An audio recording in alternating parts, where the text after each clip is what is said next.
Welcome back to KMM Tech. If you're new here, please make sure you hit that subscribe button, hit that bell notification so that you're notified when new videos come out.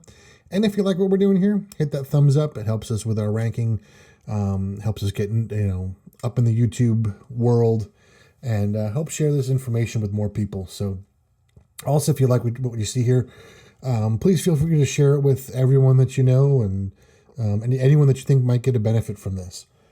So it's been a while since we've uploaded a video here.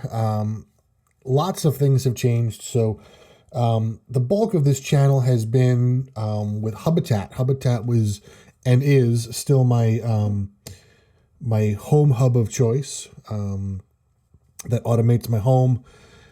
But truthfully, I haven't really done anything new inside of Habitat. I have no new devices. I am pretty happy with the way things are going inside of Habitat. So things are just kind of stagnant. There isn't much new that I've seen in the app in terms of new features. It's basically just new devices, but no new real functions that I've seen that are that I'm adopting. So I'm going to start getting back into some more tech stuff, just regular tech stuff, and in this case, some productivity stuff. So back in March of 2019, I posted my workflow that I was using Todoist, and a lot has changed since then. So that was 2019 in March, so we are about a year and a half ago. And shortly after I posted that Todoist full walkthrough, I actually stopped using Todoist altogether and stopped using a personal to-do list. What I found was that Todoist was running my life and not assisting my life. And I found myself looking to Todoist too much during the day and just not getting stuff done that I wanted to get done. I've been reading, some productivity things, and someone used the word plancrastination. That was the word, plancrastination, where you basically plan so much that you procrastinate doing stuff. And I was kind of in that world where I had planned like my entire day, and it just got to be too much. So fast forward a while, I stopped using Todoist. I used Asana for work still. And then fast forward to May of this year, actually more like March of this year, March of 2020, when all of the craziness with COVID-19 hit. I found out that I was losing my job starting May 1st. So I worked until May 1st, and in preparation to that, I found out in February. So in preparation for that, I took on a lot of freelance projects, which I still do now. I have a handful of freelance stuff that I do still, and I moved them into Asana. And from March until about the beginning of October, I was using Asana, and it worked great, and I had no problems with Asana. But Asana reminded me of my old job, and I was angry every time I used it. And, to be honest, I was never really a fan of Asana. I think that it works really well, but I was kind of shoehorning it into doing things that I thought could be done better. And I know that there are a lot of people who use like Asana and Evernote and Asana and Google Docs, and that's great. Notion has always been on the back burner. I remember when Notion first came out, or at least when I first learned about Notion, was probably about, 5 or 6 years ago. I couldn't wrap my head around how it all fit together. And in the beginning stages of Notion, basically, your to-do list was basically a checklist. And there was no way to really associate a date with it that I could find. And it was just too cumbersome to use as a task manager like Todoist or Asana. And then I found out that it had no recurring tasks, and most of my tasks are recurring tasks. So every time I looked into Notion, I went, it still doesn't have recurring tasks, can't use it. And this time, for whatever reason, I decided to start looking into it more seriously. And I found a video, and I wish I remember who did the video, but he used the idea of having a master task database at the heart of his system, and that struck a chord with me. And I started to see how the master task database could work as a to-do list manager. Still doesn't have the recurring task function. I've seen one or two people get around that with some crazy formulas and lots of hidden columns. I'll show you how I get around it, and it's not so bad. But what I gain with this is a note taker and just kind of a vault for stuff. So where I would use like Google Docs in the past to keep notes, I find that I'm using this more effectively. So I'm going to warn you now, this is going to be kind of a weird video where I'm going to walk you through my Notion. So my Notion is a work in progress. I've been in Notion probably 3 weeks. And it evolves every day. In fact, I recorded this video yesterday and then had a major change. I recorded the video, sat down and went, ooh, I have an idea. And then came back, revamped my Notion to where it works different. Now I got to record the video again. So if you've never used Notion before, I encourage you to stick with it. One of the hardest things to do is to show Notion, because there's just so much that it can do. So my plan is I'm going to show you how Notion works. And then I'm going to go through, and in other videos, I'm going to actually build this stuff, and give kind of a full explanation of what Notion is step by step, and then go through the things that I've built and show you how I've built them. And that way you have the knowledge of what Notion can do and have the ability to start doing it. But I'm going to walk you through my Notion. So without further ado, here we go. I'm going to lock the Notion dashboard over here, or the Notion sidebar thing. So we're going to jump right down to the dashboard. So this is my favorites. I have two things in my favorites, and we're going to cover both of them.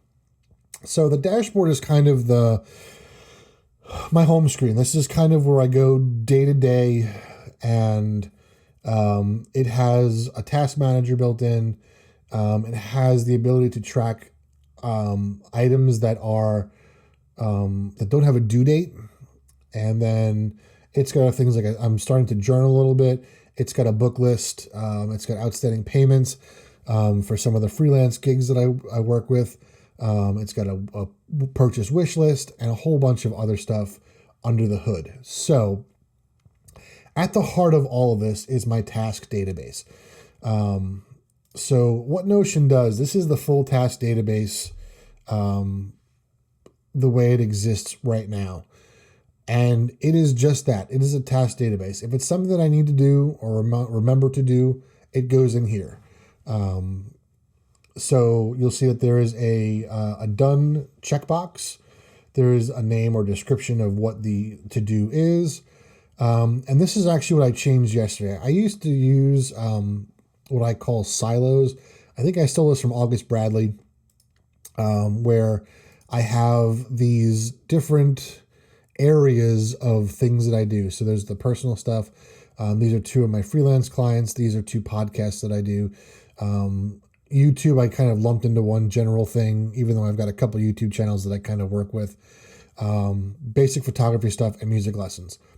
So that's how I did it when I first built the system. And then what I did yesterday was I said, okay, I kind of want these silos to be used in all of my databases. So what you're looking at here is a database.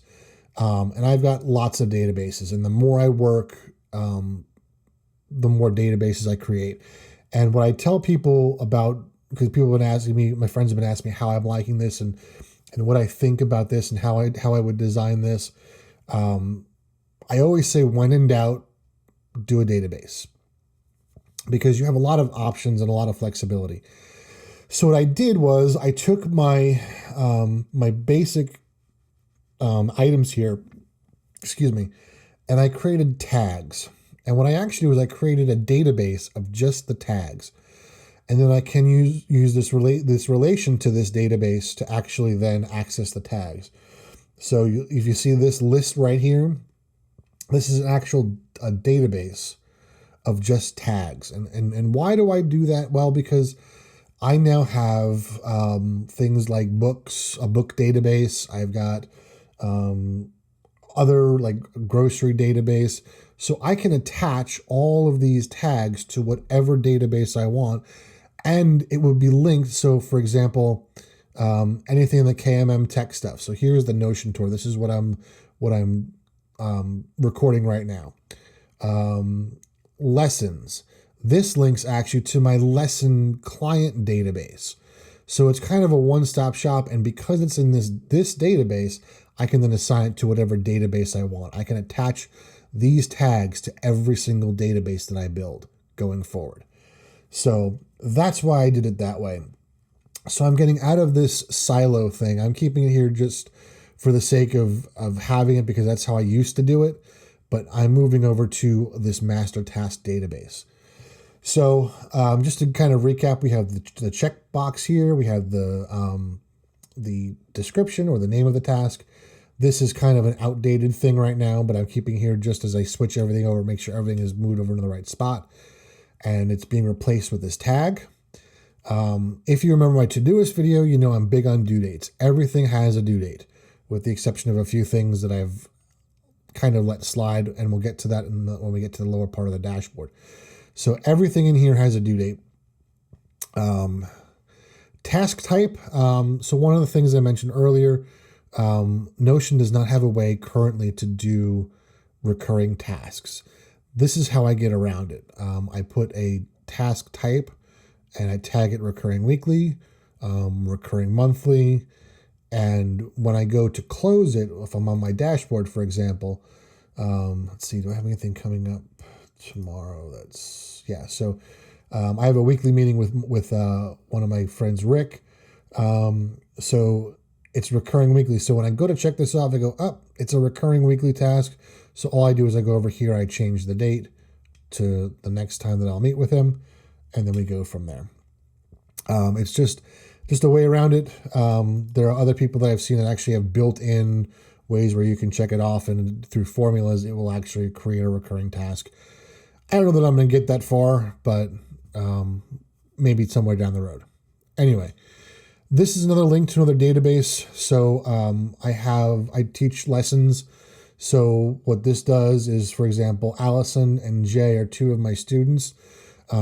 This actually links to my lesson database, which gives me their name, the instrument that they play, their email address, their phone number, their actual physical address. I'm not going to go into that because I can't show that information, but you'll see that now, because I'm in my task database, but I have a way to get to the other database. So if I do need the information for whatever reason, maybe they called me and I didn't get their phone number and I had to call them back or email or whatever. If I'm in my task database, I have a way to get to their contact information quickly from the task database. That's the purpose behind that. And they're actually attached to the lesson task that I do. So that's how that works. I had a dream to make this function in a certain way, and I haven't gotten it to work quite yet, and I'm still kind of playing around with it. But there's a formula here that basically says use this field to figure out what day it is. That's essentially all that does. This is another database. You'll see that there are tasks here, and I'll show you actually using this specific database how I link tasks back and forth between two different databases as we go along. So in short, what I've done is I've created this master task database. And in my dashboard, I said, okay, I want to see a version of this database. And in this case, I want to see everything that's happening today. And to do that, I create a filter view by hitting add a view. And then I go to filter and I say, okay, I want to see everything where the due date is today and where the done check box is not checked. And that's what I get. So then I would say, okay, well, I want to see what tomorrow is going to look like. So I create a new view, I call it tomorrow, and now I go to the filter and I say where the due date is tomorrow and the done box is not checked.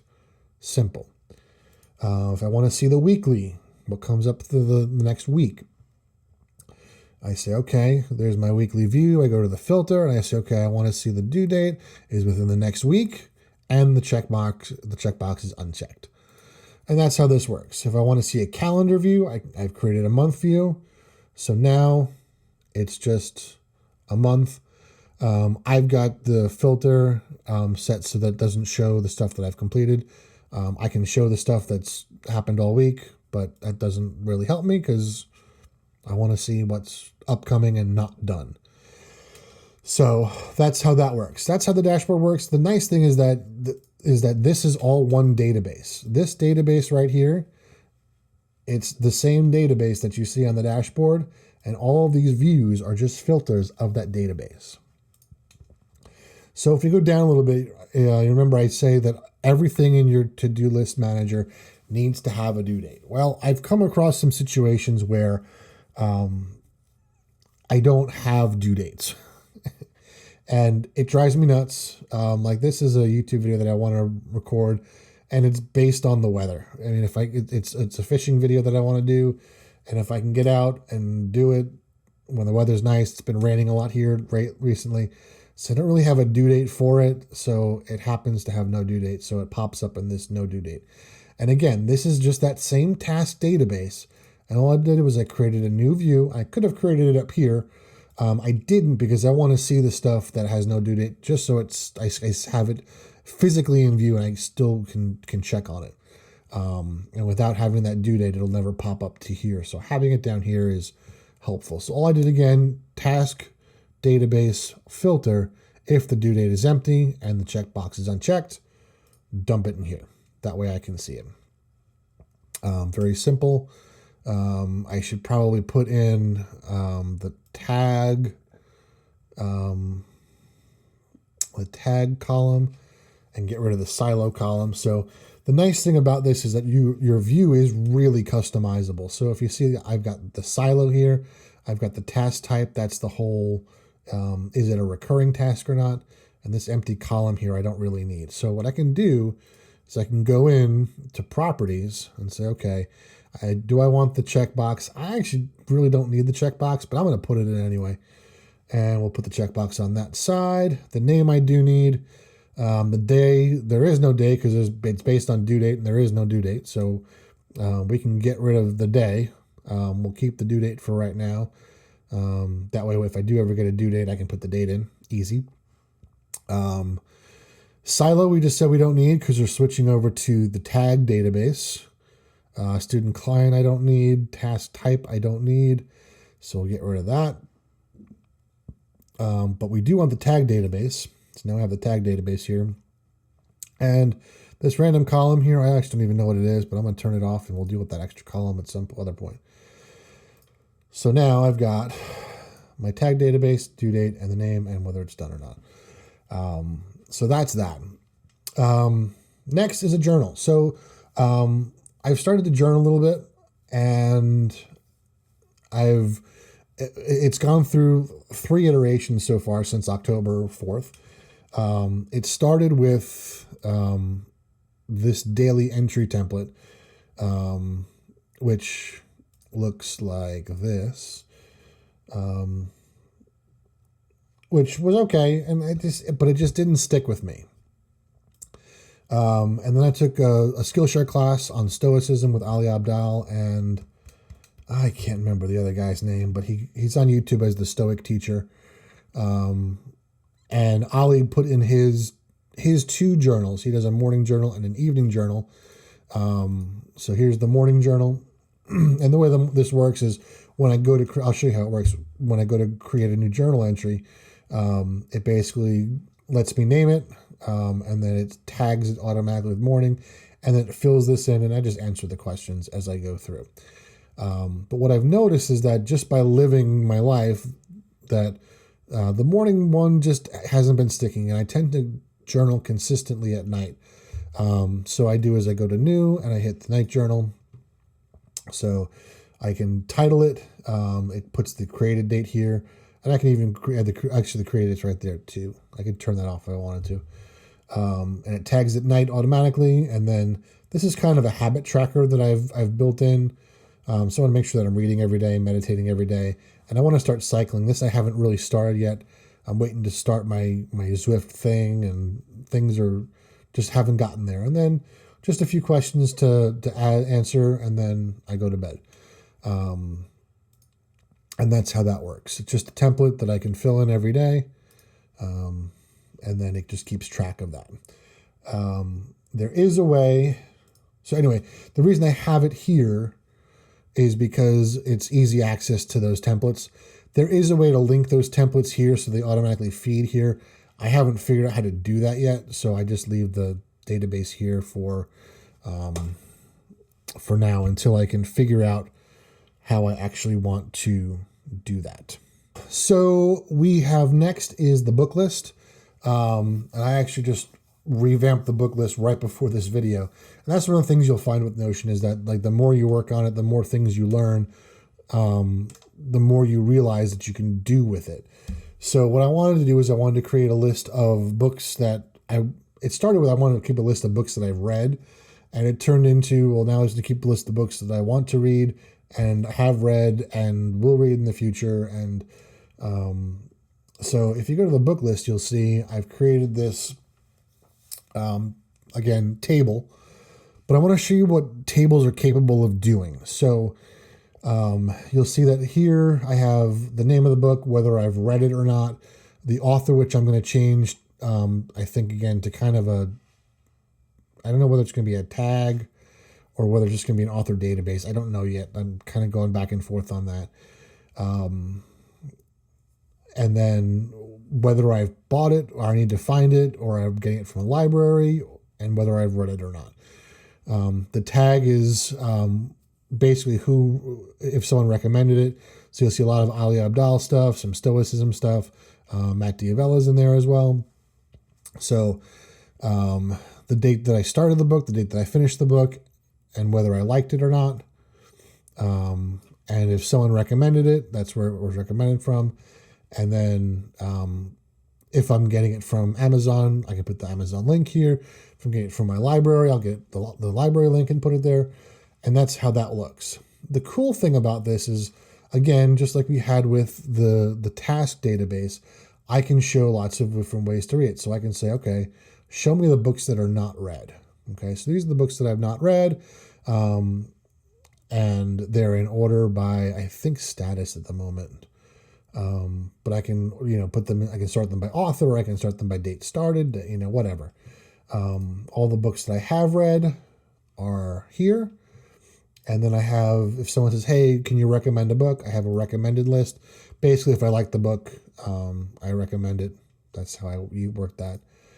And then there's an all view. Now, the cool thing with this is that this table is so flexible that there are multiple views. So if you look here, if I go to add a view, there's a table view, there's a board view, there's a calendar view, there's a list view, and there's a gallery view. Well, I noticed that, books have covers, and it might be nice to see what the book looks like. So I've built a gallery of all my books, whether they're read or not, whether I have them or not. So if I go to gallery all, you'll see that now I have that same list of books, but you'll see that I have the pictures of the books that I'm looking to read or have read or am reading. Now I can go through and say, okay, I want to see this same view with just the books that I've read. So I can go to gallery, and I'm going to call this gallery not read. So it defaults to everything because I haven't set up a filter yet. So I'm going to first set up my filter and say, okay, I want to see everything where done is unchecked. Well, it doesn't look pretty yet, so I have to go to properties, and you'll see that the card preview is set to page content. I'm going to change it to page cover, and now we have the page cover. I can change the card size to small, medium, or large. I think that large is nice because you can see more of the book, but if you look at the pictures of the book, they're kind of looking kind of pixelated, and that's because it's trying to, it's the actual stretching the image. So I'm going to try and fit the image to the book, to the card, and then maybe I can change the view. Maybe smaller is better, a medium or a small. I don't know. That might be too small. Let's go back to large. So now I have a view of the books that I have not read, and it has a nice, pretty view. So that's the book list. Underneath that is outstanding payments. So some of the freelance work I do in advance, and I get paid for it after, a month afterwards.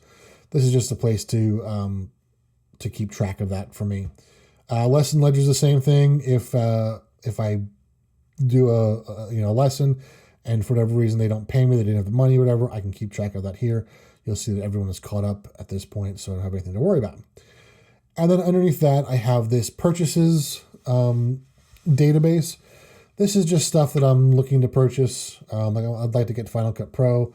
I'm looking at maybe getting a Sony a6000 for some kind of light camera work. And I found this really sweet LG monitor that I would like to have to replace my double monitor setup that I currently am using. And then I put them in order of how I want to purchase them, whether they're needs or wants. And then I have a tag of purchase. So if I'm ever in my master tag database, I can go to, where is purchase? I can go to purchase and say, okay, here are the 3 things that I want to purchase. So anything that's labeled purchase, I can do that, and I can actually get the link, or just go right to the page, and then I've got the link to actually go out and purchase it. But if I'm in my dashboard, I have the link right there. So that is how the dashboard currently works. What it really is it's a page that is linked to other databases. So there's a few databases that are not here, that run, they're just basically things that I don't necessarily need all the time. So for example, I have a recipe database. Oh, I didn't want to show you this yet. Oh man. All right, let me go to the default view. Pretend you didn't see that. So here's my recipe database. So you'll see that I have the name of the item, the thing that it is. So it's a rub or a seasoning or a glaze or a chicken dish or a beef dish or a pasta dish or a slow cooker dish. Maybe it's just a side. So I have all of these, and with that same gallery view, I can now say, okay, here's my full recipe database. So if I'm looking for something to eat, I can go, okay, this looks good. Let's see what this is. So I have the ingredients that I need and the directions to cook it. And then what I've also built is I've built this this groceries page, which is still under construction. I haven't finished it yet.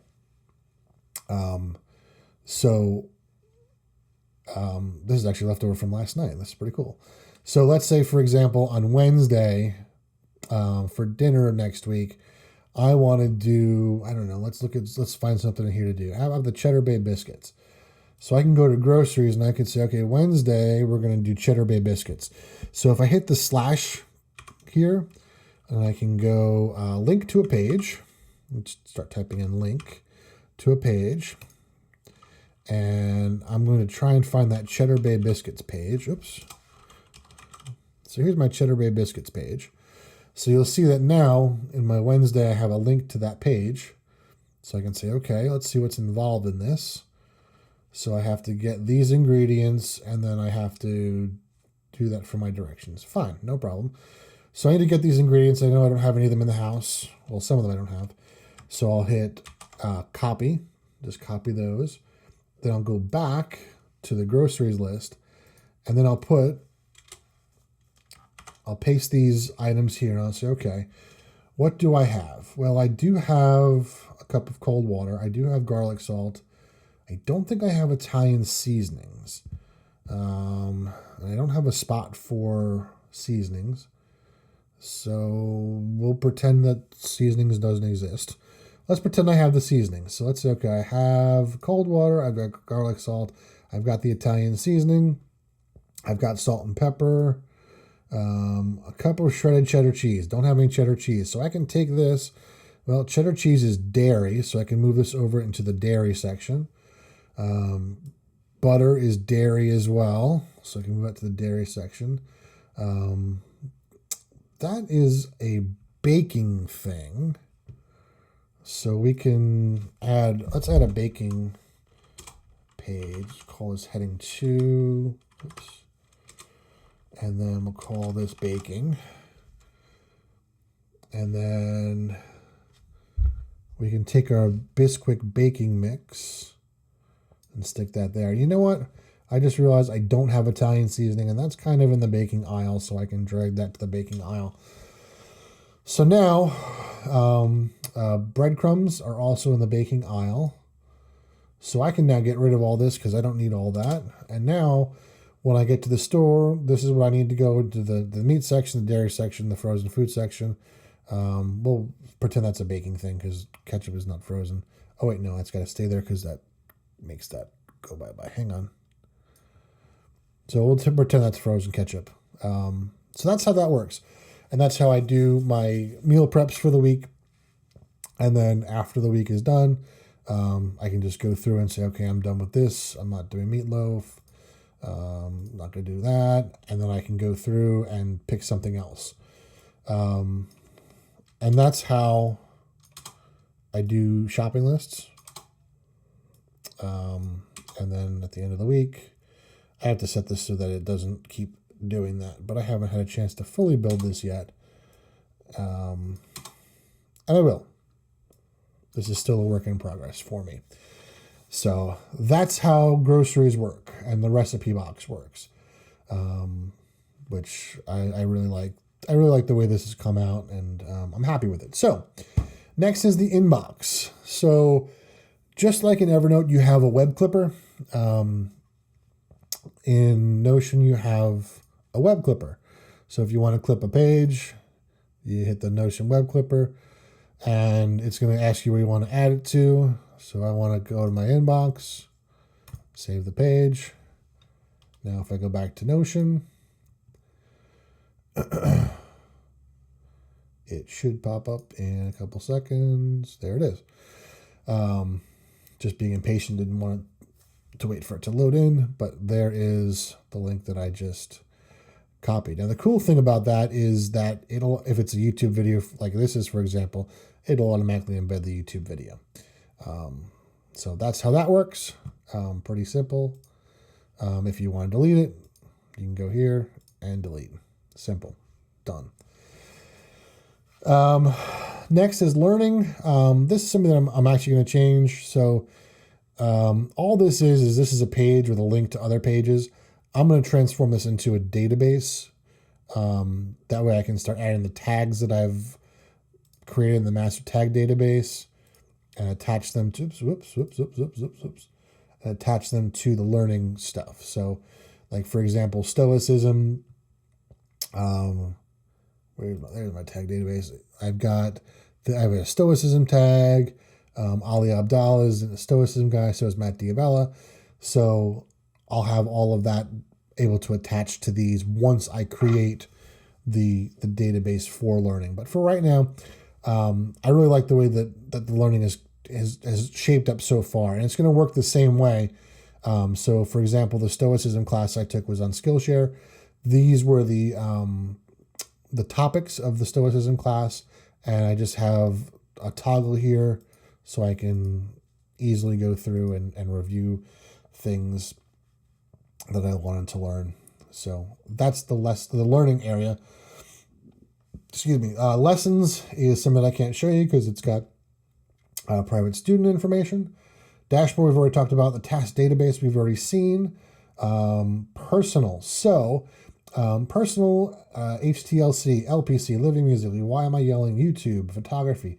If you remember when we talked about those in the beginning, we had that silo area, which I've now hidden, the silo area. So what I did was every silo that I had, I created a page for. And then for my personal stuff, I just created a link to that database. And in my filter, I said, I want to see everything where the silo is personal. These need to get changed over to the new master tag database. So do I have a personal? I should. Yep, I do have a personal. So what I can do now is go back to that page, and my filter, instead of silo, I want it, so my tag database is personal. And that's the same list. So that's how that works. So HTLC is everything. That's the check database that I built. So here's everything for HTLC, one of my clients. LPC, it's the task database with LPC. Again, I have to switch it from silo to tag, but we're still in the process of doing all that. So that is the list over here. Now, excuse me. I want to show you one more use case for Notion. So one of my clients, LPC actually, it's a church, and I manage their live stream.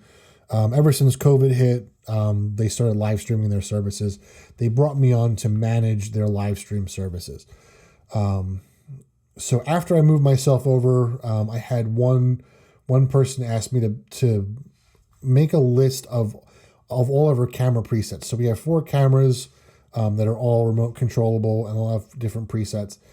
And she had built, I don't know, 40 or 50 different presets in these cameras. And she wanted an easy way to see them. And I couldn't find an easy way to do it in a spreadsheet and then link it to the handbook that I built in Google Docs. And I went, you know what? Notion is the perfect spot. So what I did was I built a handbook based on what we do at the church. So this is essentially a second dashboard for them, and I've shared it over to them. And what I've done is essentially the same thing. So here's the church, picture of the church, and then here's Livestream Handbook 2.0. And I created, the first thing I did was I almost always create a task database. So inside the task database are outstanding things that we have to do. Now, what I did here was I wanted a way to have the tasks that are assigned to me also populate inside of my task database. So this database is not the same as the first task database I showed you on my home screen. Completely different database. But if you notice, there is a column over here called Kyle's Tasks. And the cool thing is I can then go in as I'm creating new tasks. If it's for me, I can then put the information here, and it will then become a task in my database. So let me show you how that works. So let's say, for example, we have a new item, and we're going to call it test. We'll put a due date in as today. Today's the 20th. And we'll assign it to me. It's not affecting any station. We'll just put in progress for right now. And then when I get to here, what I can do is I can now attach it to a task that's already in my database, or I can create a new task. So I'm just going to type in test. And you'll see that it says create a new page, test, in the database called tasks. And that's exactly what I want to do. And then if you notice, I now have all of my options from my database. Okay, so we're going to go to due date. We're going to make the due date today. Actually, I can go through and do it faster this way. So here's that. Due date's today. The tag is going to be personal. The task type is not recurring. Do I need anything else? I don't think so. That should do it. Okay, so now I've created an item called test, And I've also created an item called test here. So now if I go back to my dashboard, there's that item called test. Okay. And it's personal, and you'll see that it's linked to this live stream master task. And that live stream master task is this task right here.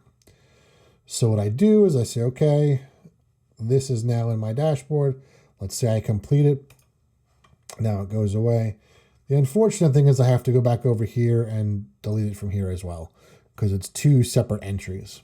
Not the end of the world, just kind of a double way to make sure that it gets done. So that's how the task database works and how I can link it back to my personal task database.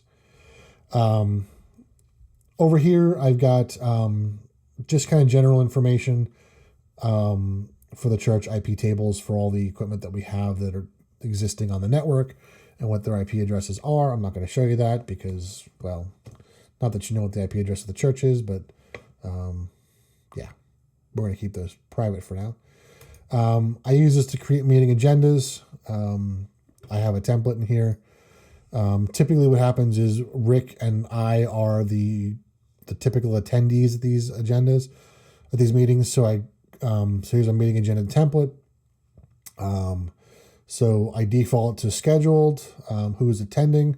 It's going to be Rick and Kyle, and I can go in, I can add other people who are on the team, the reason for the meeting, and then the date of the meeting, and then title of the meeting as well. And then it just creates a database of the meetings that we have, just agendas that we have. So these are 2 upcoming meetings. And then I've got meeting archives, which there are none at the moment because we just moved over to the system. So we'll keep it to open meetings and move along. These right over here are placeholders, there's ARC stations. These are the living ones at the moment. So there are 3 stations that run our live stream. There's one that runs ProPresenter, one that runs the cameras, and one that runs the audio.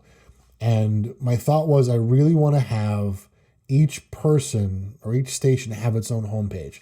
So when someone comes in, say they're working in the church this day, and they're running the ProPresenter station, they go here, and this is their world. So what I have is I've got a link to the task database for the church. So if there's an issue with any of the pieces of equipment, it'll appear here, and I'll show you where there's an example in a second. And then the checklist that they have to do on Thursday nights and the checklist that they have to do on Sunday nights. This should be up here to make it look pretty. And let's get this looking pretty again. There we go. The other thing I've done is I've actually built these checklists. I'm not sure how I want to use it yet, but I've built them into a database as well. So I can actually go through, here's the Thursday checklist, Sunday checklist, and it'll keep a record of all the checklists that are completed there. These just function as check boxes. So after you do them, you have to uncheck them. So there's no record that they're actually completed. It's just kind of a list that people go through, but that's okay. Before I get to the camera stuff, I'll show you the audio thing. So if you look up here at the task database here, you'll see that there is an audio station. So we have an issue. There's a hiss in the live stream. We had to do some audio work, and since the audio work was done, we've encountered a hiss. So we're trying to track down where it is. But if you go to the audio section, you'll see that in the database here, there's a hiss in the live stream. This really should be over here. Again, still building. Dana's going to be working on it, and it affects the station. And we're researching why there's a hiss. But when they go to this station on Sunday morning or Thursday night, they know, oh, we have an issue with this. It's the first thing they see. Checklist, and again, we have the same Sunday or Thursday checklist. Very simple. The main work behind this actually comes here. And my filter's not working right. I don't have a thing. Okay, so I'll here I have, you see there's a check mark here because when I made my filter, I didn't create a filter that says done is unchecked. So that actually finished. So what we wanted was this list. So there was a list of camera presets that we wanted in an easier form to read. So what I did was I built this database and I created a view for camera 1, camera 2, camera 3, and camera 4. So that way we can see all the camera 1 shots, all the camera 2 shots, all the camera 3 shots, all the camera 4 shots.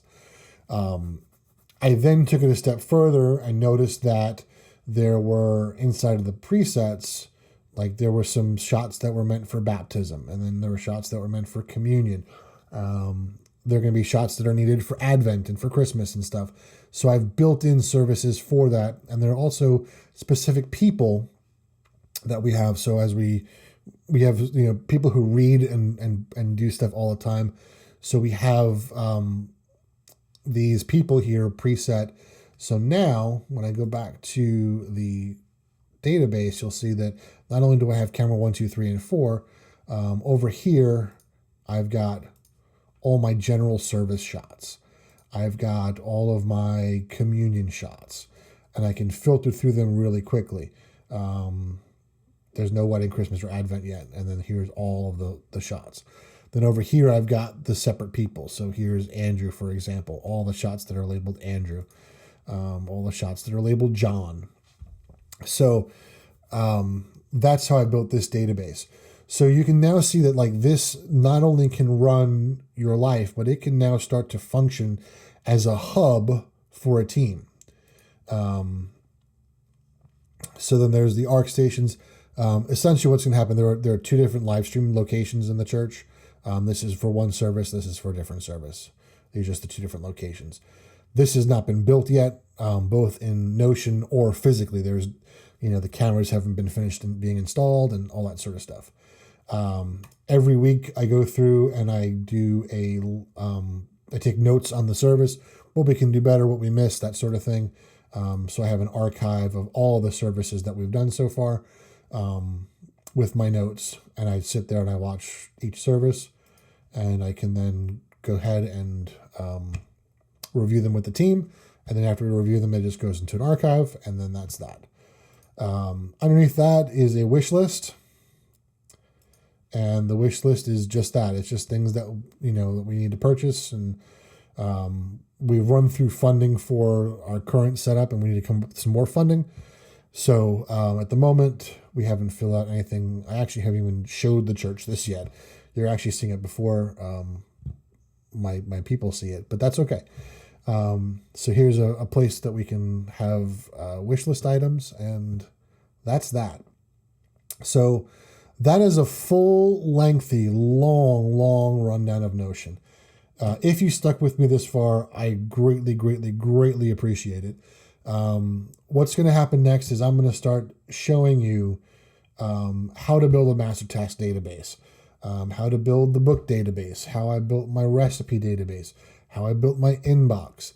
I'm going to show you how I go through and convert my learning area into a database. And we're going to start with the basics, like basically how do you create a page? How do you link to a page? And we're going to go through a whole Notion, like this is how you can do your life.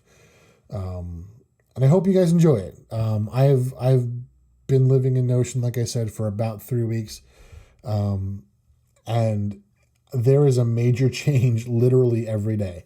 Like I said, yesterday, the change was the master task database.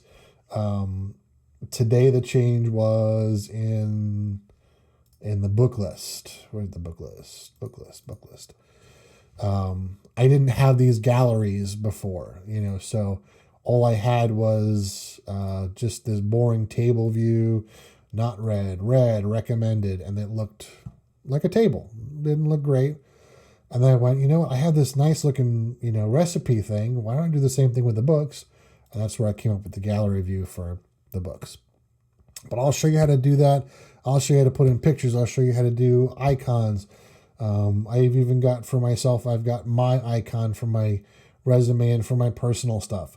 I'll show you how to do all of that sort of stuff. So, these are just little emojis. I uploaded this as an emoji. That's all I did. So yeah, that is that. I hope you enjoyed this. Again, if you stuck out with me this far, thank you so much. Subscribe, bell notification, hit the like button, and I'll see you guys next time. We'll do some more Notion stuff. I hope you're excited. See ya.